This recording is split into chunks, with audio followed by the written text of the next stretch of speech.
Welcome back to my YouTube channel की स्पॉट। उम्मीद करता हूँ कि आप सब ठीक होंगे। आज की इस वीडियो में हम बात करेंगे स्टे ऑर्डर के बारे में। लास्ट वीडियो जो थी उसमें मैंने आपको बताया था कि आपने स्टे कैसे अप्लाई करना है, स्टे एप्लीकेशन आपने कैसे रेडी करनी है, स्टे अप्लाई करने का क्या पर्पज़ होता है, उसको हम क्यों जो है अप्लाई करते हैं। उसके अलावा 138 का जो नोटिस आपको आता है उससे उसका क्या लिंक होता है, 137 के नोटिस का क्या लिंक होता है, और आप जब अपील में जाते हैं तो तब आपको स्टे की ज़रूरत क्यों पड़ती है। ये सारी चीज़ें जो है वो हमने लास्ट वीडियो में डिस्कस की थी, जिसमें मैंने आपको स्टे की एप्लीकेशन रेडी करना सिखाई थी और उसको ऑनलाइन एफबीआर की वेबसाइट के ऊपर फाइल करना भी सिखाया था कि आप एफबीआर की वेबसाइट के ऊपर स्टे की एप्लीकेशन को किस तरह फाइल करते हैं। तो ये जितने भी टॉपिक्स थे हमारे अपील से रिलेटेड, 137 से रिलेटेड नोटिस से, और 138 का जो नोटिस होता है, और स्टे की एप्लीकेशन का फॉर्मेट जो है और उसका जो सेक्शन होता है, कितने दिन का आपको स्टे मिलता है, ये सारी चीज़ें जो है हमने डिटेल से डिस्कस की थी। एक एक टॉपिक को हमने डिटेल से डिस्कस किया था लास्ट वीडियो में। वो वीडियो जो है वो मैंने अपलोड की हुई है यूट्यूब चैनल के ऊपर, वो आप देखेंगे तो उसमें आपको स्टे से रिलेटेड सारी की सारी इंफॉर्मेशन जो है 0 से लेके 100% इंफॉर्मेशन आपको सारी मिल जाएगी। आपको इस स्टे की एप्लीकेशन का जो कॉन्सेप्ट होता है वो भी सारा पता चल जाएगा कि स्टे की एप्लीकेशन आप किस वक्त फाइल करते हैं और इसका अपील के साथ क्या ताल्लुक होता है, और 138 का जो आपको नोटिस आता है उसके साथ इसका क्या ताल्लुक होता है। तो ये सारी चीज़ें आपको उसी वक्त समझ आएंगी जब आप मेरी जो प्रीवियस वीडियो है स्टे एप्लीकेशन वाली वो देखेंगे, तो फिर आपको इस चीज़ की समझ आएगी। तो उस वीडियो में मैंने आपको बताया था कि आप एप्लीकेशन किस तरह रेडी करते हैं, वो फॉर्मेट मैंने आपके साथ शेयर किया था सारा, और उसको ऑनलाइन एफबीआर की वेबसाइट के ऊपर फाइल करना भी हमने देखा था। इस वीडियो में मैं आपको बताऊंगा कि वो जो स्टे की एप्लीकेशन जब आप फाइल कर देते हैं तो उसके बाद जो आपको कमिश्नर अपील जो होता है उसकी तरफ से जो स्टे मिलता है, स्टे ऑर्डर मिलता है, वो इस वीडियो में मैं आपके साथ शेयर करूंगा। इसमें हम देखेंगे कि ये स्टे किस तरह का होता है, इसमें क्या क्या चीजें लिखी होती हैं, तो ये सारी चीजें हम देखेंगे। ये स्टे की एप्लीकेशन जब आप फाइल कर देते हैं तो वहीं पे एफबीआर में ही उसी पोर्टल के ऊपर आपको ये ऑर्डर जो है वो रिसीव हो जाता है। तो वो आप लॉगिन करके वहीं पे चेक कर सकते हैं जहाँ पे आपने एप्लीकेशन फाइल की होती है। एप्लीकेशन कैसे फाइल करती है ये हम प्रीवियस वीडियो में देख चुके हैं। तो अभी इस वीडियो में हम स्टे को जो है वो मैंने ओपन किया हुआ है आपके सामने, तो इसको हम डिस्कस कर लेते हैं। इसके अंदर क्या क्या चीजें हैं, इसकी सारी चीजों को हम रीड करते हैं। यहाँ पे सबसे पहले ऊपर लिखा हुआ है order to grant refuse stay of order, ये इसका सब्जेक्ट है। उसके बाद नेम, एड्रेस और कॉन्टैक्ट नंबर, यहाँ पे टैक्स पेयर की इंफॉर्मेशन लिखी होती है वो मैंने हाइड की हुई है। रजिस्ट्रेशन नंबर भी उसकी हाइड किया हुआ है। टैक्स ईयर जो है वो 2016 लिखा हुआ है। ये वही टैक्स ईयर है जिसका हमें नोटिस आता है और उसके बाद उसका जो है ऑर्डर भी आता है, और उसी ऑर्डर की बेस पे हम अपील जो है फाइल करते हैं। अपील के डॉक्यूमेंट्स जो है वो रेडी करते हैं। अपील के जितने भी डॉक्यूमेंट्स हैं वो मैंने आपके साथ शेयर किए हुए हैं, उनके फॉर्मेट्स, उनको कैसे रेडी करना है, उनके अंदर इंफॉर्मेशन कैसे लिखनी है, और अपील आपने किस तरह एफबीआर के पोर्टल के ऊपर फाइल करनी है, ये सारी की सारी चीज़ें जो हैं वो मैंने आपके साथ ऑलरेडी शेयर की हुई हैं। ये जितने भी टॉपिक्स हैं, जितने भी अपील के डॉक्यूमेंट्स हैं, हर एक के ऊपर एक सेपरेट वीडियो जो है वो मैंने डिटेल से क्रिएट की हुई है, वो मैंने अपने चैनल के ऊपर अपलोड की हुई है। वो आप देखेंगे तो आपको इस चीज की समझ आ जाएगी। ये जो हमारा टॉपिक था ये हमारा स्टार्ट से उस वक्त स्टार्ट हुआ था जब हमें 161 का शो का नोटिस आता है, तो उसके रिप्लाईज हमने बनाने सीखे थे, फिर ऑर्डर के रिप्लाई देखे थे, ऑर्डर को डिस्कस किया था, फिर हम अपील की तरफ गए थे। अपील फाइल करनी हमने एफबीआर के पोर्टल के ऊपर देखी थी कि अपील हम किस तरह फाइल करते हैं एफबीआर के पोर्टल के ऊपर। फिर उसकी अर्ली हियरिंग की एप्लीकेशन हमने रेडी करनी सीखी थी, उसको एफबीआर के पोर्टल के ऊपर हमने फाइल करना सीखा था। 138 का नोटिस जो होता है उसका रिप्लाई हमने बनाना सीखा था, उसको भी हमने ऑनलाइन फाइल करना सीखा था। 138 का जब नोटिस आ जाता है तो उसका आपने फौरन रिप्लाई कैसे देना है, क्या रीजन हो सकती है कि आपने फौरन उसका रिप्लाई देना होता है, वो सारी चीजें हमने डिटेल से ऑलरेडी अपनी वीडियोस में डिस्कस की हुई हैं। उसके बाद हमने स्टे एप्लीकेशन जो है वो भी फाइल करनी ऑनलाइन सीखी थी, जिसका हमें ये नोटिस आया था। वही हमारा केस चल रहा था, उसका टैक्स ईयर हमारा 2016 था। ये उसी केस से रिलेटेड है हमारी ये वाली वीडियो भी। उसके बाद यहाँ पे पीरियड्स वगैरह लिखे हुए हैं, ये सारी इन्फॉर्मेशन लिखी हुई है। उसके बाद यहाँ पे आ जाता है, स्टार्ट होता है हमारा स्टे ऑर्डर जो है, सबसे पहले लिखा हुआ है टैक्स डिमांड रेवेन्यू इन्वॉल्व। ये वाला जो रेवेन्यू या टैक्स डिमांड लिखी हुई है, ये वाली सेम वही डिमांड है जो हमें 161 का शो का नोटिस आता है, उसमें भी सेम यही थी। फिर ऑर्डर में जो थी सेम यही थी। ये टोटल डिमांड, इनके जो डिफरेंट हेड्स होते हैं उनको भी हमने डिटेल से डिस्कस किया था। एक एक हेड के ऊपर हमने डिटेल से बहस की हुई है। तो ये टोटल वही उसी ऑर्डर की डिमांड है। फिर 137 का जो नोटिस आता है उसमें भी ये सेम डिमांड थी। 138 का जो नोटिस आता है उसमें भी ये सेम डिमांड थी। तो इसी डिमांड की रिकवरी को रोकने के लिए हमने स्टे की एप्लीकेशन जो है वो फाइल की थी। ये सारी चीजें हम ऑलरेडी डिटेल से डिस्कस कर चुके हैं प्रीवियस वीडियोस में। जब ये आप तरतीब से सारी वीडियोस देखेंगे तो आपको सारे का सारा सिनेरियो जो है वो समझ आ जाएगा। तो ये वही डिमांड लिखी हुई है। उसके बाद ऑर्डर का सेक्शन लिखा है 161। ये हमारा केस था जो हम डिस्कस कर रहे थे। इसी की बेस पे हम अपील में गए हुए हैं, अपील हमने फाइल की है यहाँ पे। उसके बाद नेम ऑफ ऑथराइज रिप्रेजेंटेटिव लिखा हुआ है मिस्टर आतिफ शहजाद। उसके आगे उसका जो स्टेटस है वो लिखा हुआ है। उसके बाद लिखा हुआ है स्टे ऑर्डर। स्टे ऑर्डर ये इसके ऊपर भी हमने डिटेल से जो है बहस की हुई है। स्टे ऑर्डर आपने क्यों लेना है, किस वक्त आपने अप्लाई करना है, इसको अप्लाई करने का क्या पर्पज होता है, आपको स्टार्ट में स्टे ऑर्डर कितने दिनों का मिलता है, जब आपका फर्स्ट स्टे ऑर्डर हो जाता है तो आप दोबारा किस तरह उसको अप्लाई करके फर्दर ले सकती हैं। 30 डेज का जब आपका एक दफ़ा कंप्लीट होता है तो फिर फर्दर आप किस तरह लेंगे। ये सारी चीज़ें जो है मैं ऑलरेडी अपनी वीडियो में डिस्कस कर चुका हूँ। जो स्टे एप्लीकेशन वाली वीडियो थी उसमें मैंने आपके साथ जो है इसका सेक्शन भी आपको रीड करके बताया था कि जो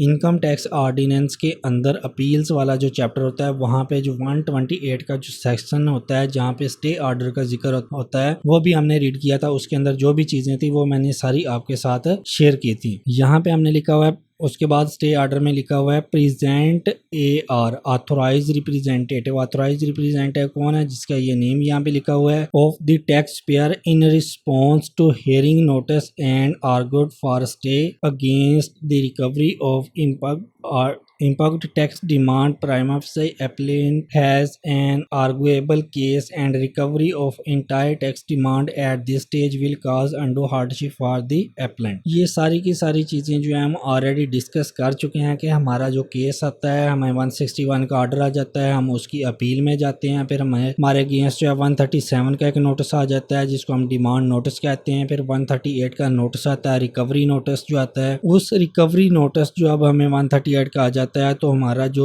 FBR का कमिश्नर होता है जिसने 161 का ऑर्डर इशू किया होता है तो उसको रिकवरी से रोकने के लिए हम कमिश्नर अपील को एक एप्लीकेशन फाइल करते हैं स्टे ऑर्डर की, ताकि हमारा जब तक केस अपील में लगा हुआ है, अपील ऑफिस के अंदर हमारा केस जो है जब तक डिस्कस हो रहा है तब तक हमें स्टे ऑर्डर दिया जाए, ताकि जो FBR का कमिश्नर है जिसने 138 का नोटिस इशू किया होता है वो हमारे अगेंस्ट रिकवरी की प्रोसीडिंग्स ना स्टार्ट करे। रिकवरी की प्रोसीडिंग्स क्या क्या हो सकती हैं टैक्स पेयर के अगेंस्ट, ये चीज़ें भी हम ऑलरेडी डिस्कस कर चुके हैं डिटेल से। जब मैंने आपके साथ शेयर किया था 137 का नोटिस और 138 का नोटिस, उसमें हमने डिटेल से ये सारी चीज़ें डिस्कस की हैं। उसके ऊपर भी डिटेल वीडियो जो है वो मैंने बना के अपलोड की हुई है। बाकी ये रिकवरी वाली जो चीज़ें हैं इसको भी मैंने अभी प्रीवियस वीडियोस में भी डिस्कस किया हुआ है, जो स्टे वाली एप्लीकेशन वाली वीडियो थी, और इसके अलावा इसकी जो 138 वाली जो वीडियो थी उसमें भी, और अपील की जब हम रेडी कर रहे थे उसके डॉक्यूमेंट्स रेडी कर रहे थे तब भी मैंने आपके साथ ये चीज़ें बार बार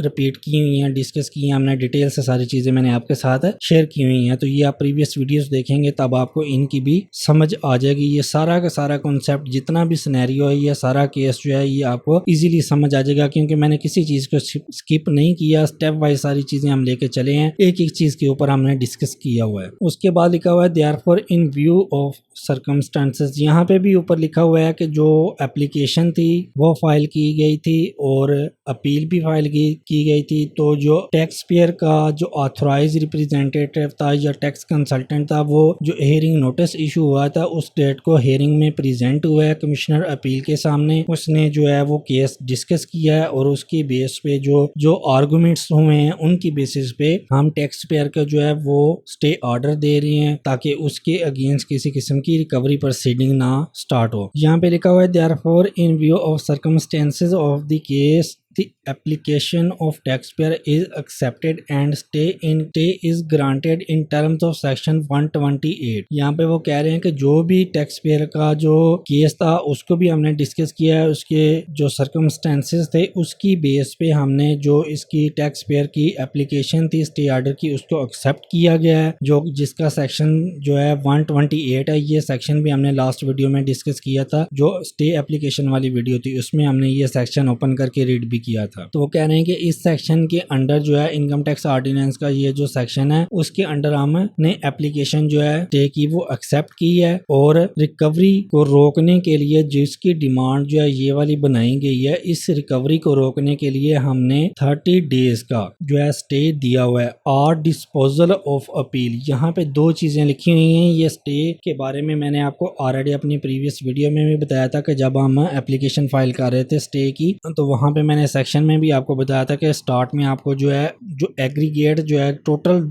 डेज का जो मिल सकता है वो स्टे ऑर्डर 30 डेज का मिल सकता है। जो पहली दफा आप जब फाइल करते हैं तो मैक्सिमम आपको 30 डेज का मिल सकता है, लेकिन इसका मतलब ये नहीं है कि आप फर्स्ट टाइम अप्लाई करेंगे तो आपको एक ही दफा 30 डेज का दे दिया जाएगा। वहां पे वर्ड लिखा हुआ है सेक्शन के अंदर एग्रीगेट, मतलब कि पहली दफा जब वो अप्लाई करता है तो वो वहां पे सिचुएशन हो सकती है टोटल वो 30 डेज का दे सकता है कमिश्नर। अब उसकी मर्जी है वो आपको 1 वीक का दे, 2 वीक का दे, 15 डेज का दे या 30 डेज का दे, ये कमिश्नर पे डिपेंड करता है। तो ये चीज भी हमने ऑलरेडी डिस्कस की थी। जब आपका फर्ज कर लें कि आपको फर्स्ट टाइम 30 डेज का मिल गया है तो आप दोबारा और अप्लाई कर सकते हैं अगर आपका केस जो है वो ऑलरेडी पेंडिंग पड़ा हुआ है अपील ऑफिस के अंदर। तो हमारा जो केस है ये वाला, तो इसमें भी कमिश्नर ने हमें फर्स्ट टाइम जब हमने अप्लाई किया तो हमें फर्स्ट टाइम ही उसने 30 डेज का दे दिया। अब उसकी मर्जी थी, वो हमें 1 वीक का भी यहाँ पे दे सकता था, 2 वीक का भी दे सकता था, वो हमें 20 डेज का भी दे सकता था, या 30 डेज का भी दे सकता है। ये कमिश्नर के ऊपर डिपेंड करता है, या हमारा जो केस का नेचर अगर वैसा हो तो तब उस पर भी डिपेंड करता है। तो हमें इस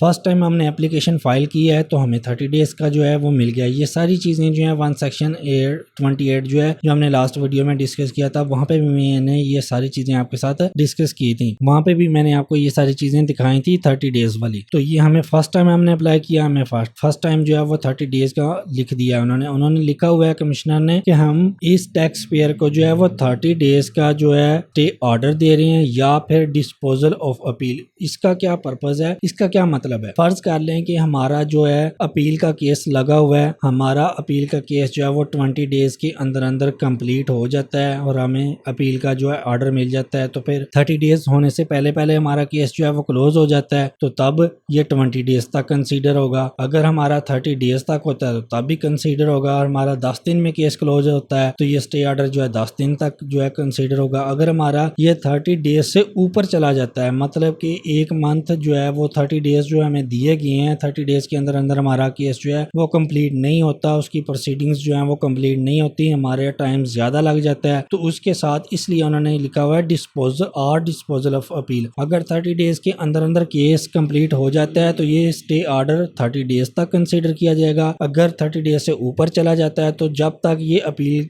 जो है डिस्पोज ऑफ नहीं होती अपील ऑफिस से कमिश्नर के पास, जब तक ये अपील रहती है तब तक ये स्टे ऑर्डर जो है वो कंसीडर किया जाएगा। तो उसके बाद लिखा हुआ है विच इज अर्लियर, इसका भी यही पर्पज है जो मैंने चीजें आपको बता दी हैं कि अगर हमारा 10 डेज के अंदर अंदर जो है हमारी अपील खत्म हो जाती है तो फिर हमारा कंसीडर किया जाएगा 10 डेज तक। अगर 20 डेज तक कंसीडर होता है केस हमारा डिस्कस तो 20 डेज तक ये स्टे ऑर्डर कंसीडर किया जाएगा, इसलिए उन्होंने ये वाली चीज जो है लिखी हुई है। उसके बाद नीचे जो है एट्रीब्यूट्स लिखा हुआ है, एट्रीब्यूट में स्टे ग्रांटेड टिल, ये आगे उन्होंने वैल्यू लिखी हुई है कि इस डेट तक जो है हमें स्टे ऑर्डर दिया गया है। अब फर्ज कर लें कि हमारा जो है 30 डेज तक जो है अपील, अगर ये वाला वर्ड जो है डिस्पोजल ऑफ अपील ना लिखा होता, हमें जस्ट 30 डेज ही यहाँ पे मेंशन होता है, या 20 डेज मेंशन होता है, या 15 डेज मेंशन होता है। अगर 15 डेज का मेंशन होता तो हम 15 डेज हमारे गुजर जाते, हमारा केस जो है वो अभी तक कंप्लीट नहीं होता, तो हम दोबारा अप्लाई कर सकते थे फर्दर 15 डेज के लिए या 30 डेज के लिए। अगर फर्ज कर लो कि हमें 30 डेज का फर्स्ट टाइम जो है मिल गया है, बाकी ये वाला और डिस्पोजल ऑफ अपील वाला वर्ड नहीं लिखा हुआ है, सिर्फ 30 डेज तक हमें ये वाला वर्ड लिखा हुआ है। हमें फर्स्ट टाइम हमने एप्लीकेशन फाइल की और हमें 30 डेज का जो है स्टे ऑर्डर मिल गया। हमारा केस जो है 30 डेज के अंदर अंदर कंप्लीट नहीं हुआ, अभी भी हमारा केस पेंडिंग है,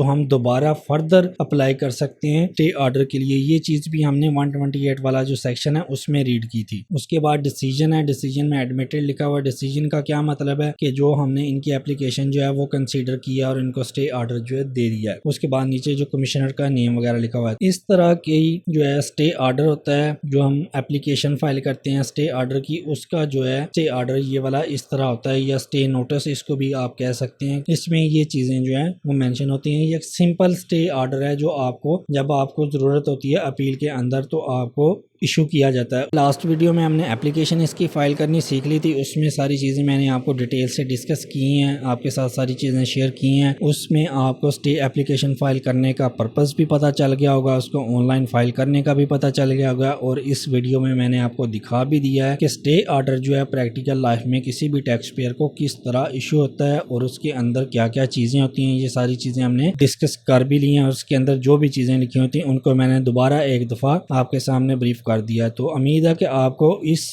जो टॉपिक है ये वाला स्टे एप्लीकेशन वाला या स्टे ऑर्डर वाला, इसकी समझ आ गई होगी, इसका क्या पर्पस होता है, इसको हम किस वक्त फाइल करते हैं और इसको फाइल करना क्यों ज़रूरी है। तो ये सारी चीज़ें आपको समझ आ जाएंगी। ये दोनों वीडियोस जब आप देखेंगे, एक स्टे एप्लीकेशन वाली और ये स्टे ऑर्डर वाली, जो ये दोनों वीडियोस जब आप देख लेंगे तो आपको इस टॉपिक के ऊपर 100% ग्रिप हो जाएगी। आपको पता चल जाएगा कि स्टे ऑर्डर और स्टे एप्लीकेशन जब हम फाइल करते हैं तो इसका क्या पर्पस होता है। तो इस वीडियो में यही था। आपने इस वीडियो को लाजमी लाइक भी करना है, शेयर भी करना है, चैनल को लाजमी सब्सक्राइब करना है। मिलते हैं एक न्यू वीडियो में न्यू टॉपिक के साथ, तब तक के लिए अल्लाह हाफिज़।